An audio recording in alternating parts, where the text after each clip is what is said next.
Good afternoon, everyone. Why parents should not hit or spank their children. When I was a child, the only form of correction that I was ever taught was the one of hitting and spanking. When I was growing up, my father, he taught us that method or used that method with us because his own father used that with him. So that was the only method that he ever knew. I didn't know if it was correct or wrong. According to the American Psychological Association, in a study published last year in Child Abuse and Neglect, revealed that children who were physically punished were more likely to endorse hitting as a means of resolving their conflicts with peers and siblings. Parents who had experienced frequent physical punishment during their childhood were also more likely to believe it was acceptable, and they frequently spanked their children. Before understanding the meaning of being a parent, I constantly saw parents hit their children. In my mind, I was like, it's okay, it's fine, not a big deal. This was because when I was growing up, it was the only form of correction that was taught to me. My experience with physical abuse as a child has been altering and traumatic to the point that I can relate and know what it is to be submitted to this form of correction without being asked to comply within the normalcy of communication. Today, I will be sharing with you what does hitting and spanking does to a child, and when it is the main channel of correction, of correcting child behavior, as well as some of the potential effects. Within child behavior, we know that aggression is one of the main factors. Many parents spank their children to put an immediate stop to current behaviors that a child might have. Examples of that might be a child shoving another child, reaching for a hot stove, etc. Being on the receiving end, children may learn to associate violence with power or getting one's own way. According to a 2002 meta-analysis of 27 studies conducted in 27 countries, in ages with persistent association, children who are spanked regularly are more likely to be aggressive, both as a child and as an adult. It leads also to child development, or child knowledge, child skills. Studies dating back to the early 1960s suggest a relationship between corporal punishment and a decreased cognitive ability in early childhood. Recent research has also added to these findings. A more recent study conducted by the National Library of Medicine in 2011 found that children who were spanked were at a higher risk of failing academically.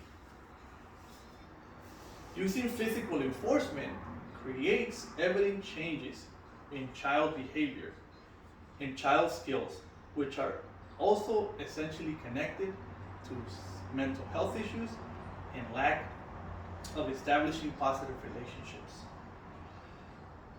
Within mental health issues, we find that anxiety and depression are the most common disorders. According to the research and professional expertise of parents, a commonly known website, spanking or hitting children as means of punishment may increase the risk of mental health disorders in life.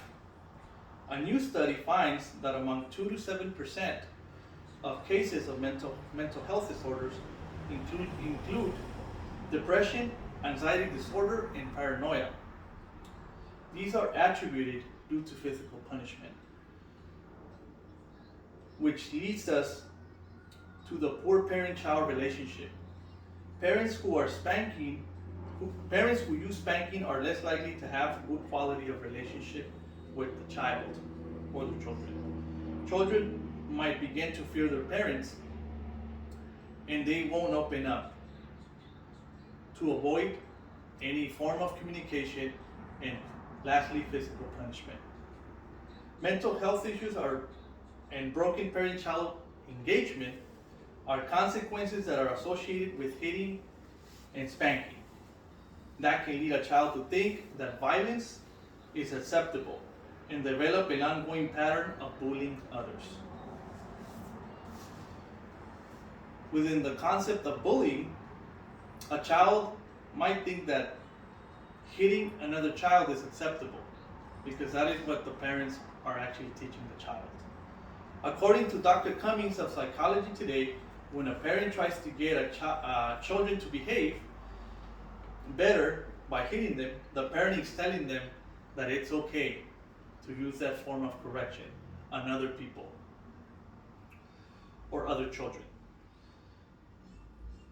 Violence in adulthood is a contributing factor of this hostile form of correction. According to Elizabeth T. Gershop of the National Library of Medicine, children who are spanked are more likely to attribute hostile intentions to others. Attributions that can turn and be used likely in the lives of other people or be inflicted upon other people. This also hinders children to not socially interact correctly and consequently lead to criminal activity. The negative impact in a child's life is immense, and there's no doubt that there are patterns and effects like viewing ongoing violence as something normal that will be inherited into their adulthood for the rest of their lives. Today we dove into the issue of why hitting or spanking is not the correct form of correcting a child, and the lasting effects within the areas of child behavior, mental health issues, and bullying. Let us be mindful that children are the future of this world, and as parents, hitting and spanking basically does not help a child to fully develop as an ongoing, law-abiding citizen, but it does rather the contrary. Let us be mindful that we need to inject charity, love, patience, and knowledge. We need to plant that seed within children so they can be successful in life and strive into adulthood. Thank you.